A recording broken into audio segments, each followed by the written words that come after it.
Hey guys, welcome to Empty Stack and you are watching LeetCode series of problem solving using Java, and today we are going to look at product of array except self. To solve this question, it is good to have knowledge on arrays. The difficulty level is medium and this question was asked in interviews for companies like Amazon, Apple, Microsoft, Facebook, etc. Okay, let's jump into the question. We are given an integer array nums and we need to return an array answer such that answer I is product of all elements of the nums array except the nums I. Let's look at an example. Say we have 5, 2, 3, 4. Now for each element we multiply all elements except the current element. So we'll have 2 into 3 into 4, 5 into 3 into 4, 5 to 4, 5 to 3. That will be 24, 60, 40 and 30, and that will be the output. So the problem statement is straightforward. Let's try to build an approach. Let's start with brute force approach. To get product of all element at every index, we can iterate over each element, and for each element we can iterate over the array again and we multiply them. This way we will get product of every element. To get product of every element except self, whenever their indexes are same, we can ignore them. So for first element we ignore index 1, for second we ignore second, and so on. Now we get the product of these remaining elements and we will get the output. Let's look at the algorithm for this. We start by declaring the answers array and initialize it with 1. We will see why in a minute. Then we have nested loops. In outer loop we iterate over array with I, and in inner loop we iterate over the array again with j. Whenever I and j are same, we do nothing, else we keep on multiplying nums j and store the result in answers I. Now if we hadn't initialized answers with 1, it would have default 0, and on multiplying with any number it would still be 0. So we initialize it with 1. So the algo is simple, but what about complexity? We see that we have nested loops, so complexity would be O(n) square, which is not good. Let's look for other ways to solve this. What if we multiply all numbers beforehand and store their product somewhere? Now when we iterate over the array, we simply divide this product by current element and we will get the expected output. The logic seems reasonable. Let's look at the code. We initialize product variable with 1. We iterate over the input array and keep on multiplying each number to this product. We will have product of all numbers of array into this variable. Now we iterate again and we keep on dividing product by current element in each iteration to get our answers array. And that would be it. If we talk about complexity, we have significantly reduced the complexity to O(n) as there are no nested loops anymore. But let's see if there is any scenario where this solution might not work. What if one of the element was 0? Here we see if first element was 0, firstly the product itself would have become 0. And secondly, when we iterate over the array for first element, we would have got 0 by 0 case, which would have thrown an error. To solve this, we could add some conditions to handle the 0 case, and that can be done, but the algorithm would be a bit lengthy. I'll leave this approach for you to try and build. Let's look for more optimized approach. Let's say we are interested in finding product for the third element. We can say that if we multiply all elements before 3, call it say prefix product, and we multiply all elements after 3, call it say suffix product, and then finally multiply them to each other. We would have got the expected answer, and this process can be repeated across all elements. Notice that for first element the prefix product would always be 1, and for last element suffix product will always be 1. Using this info, let's try to build an algorithm. Say we define two arrays, prefix array and a suffix array. As discussed, for first element the prefix product will always be 1, so we can initialize the first element with 1. And similarly, for last element, suffix product will always be 1, so we initialize that as well with 1. Now for second element, prefix product will be the first element itself. Or we can say product of first element of input array and first element of prefix array. Same way, for third element, it will be product of second element of input array and prefix array. That will be 10.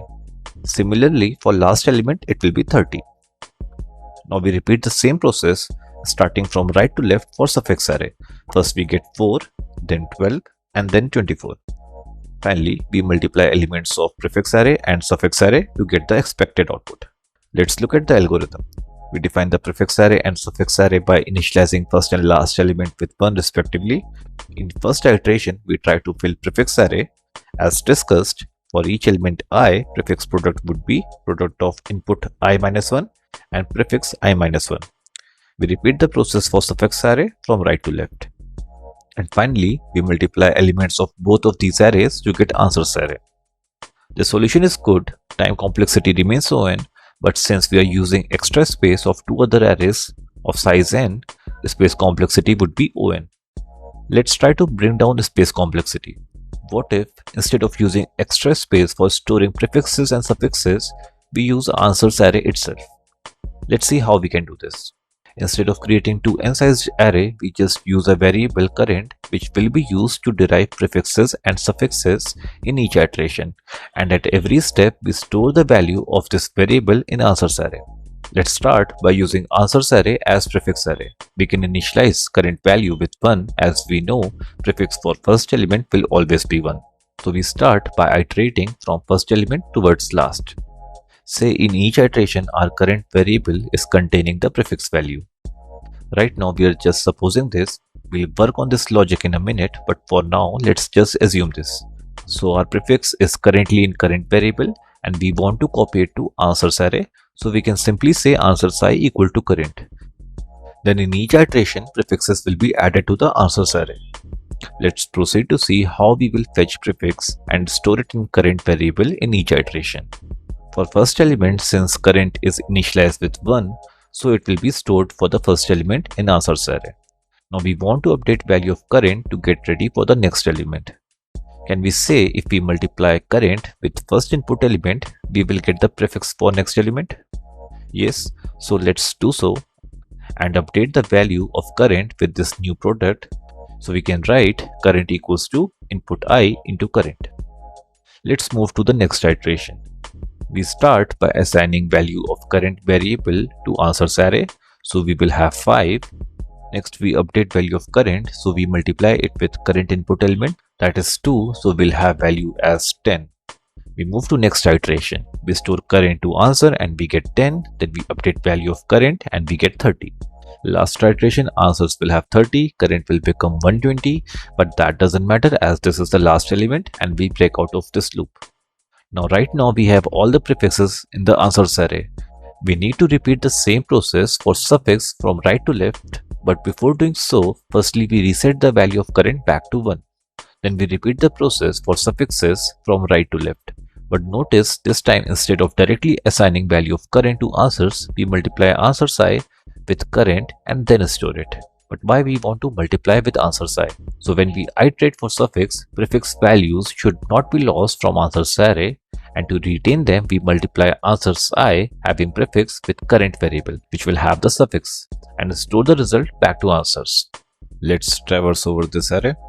First loop 1 into 30 will be 30, then we update current value to 4, then we move to next iteration, we multiply 4 with 10, we get 40, we'll store it in answers array. Now we update current value, the updated value will be 12, next iteration product will be 60, we store it in answers, we update value of current, 12 into 2 equals to 24, we update it as value of current. In final iteration we store 24 into 1, that is 24 only in answers array, and we can now see we have got the expected output.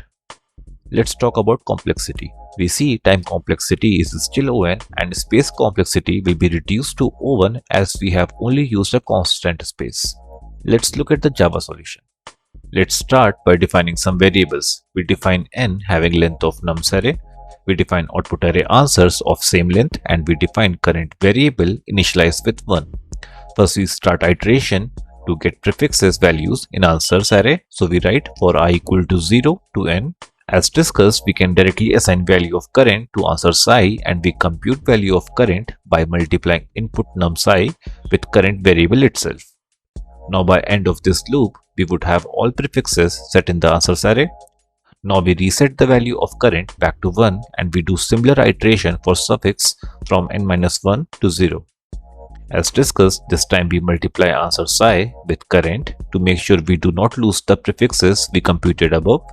We update value of current in the same way as before by multiplying nums I with current itself, and now answers array will contain product of prefix and suffix. And finally, we return the answers array. Let's run this. Perfect. See you guys in the next one.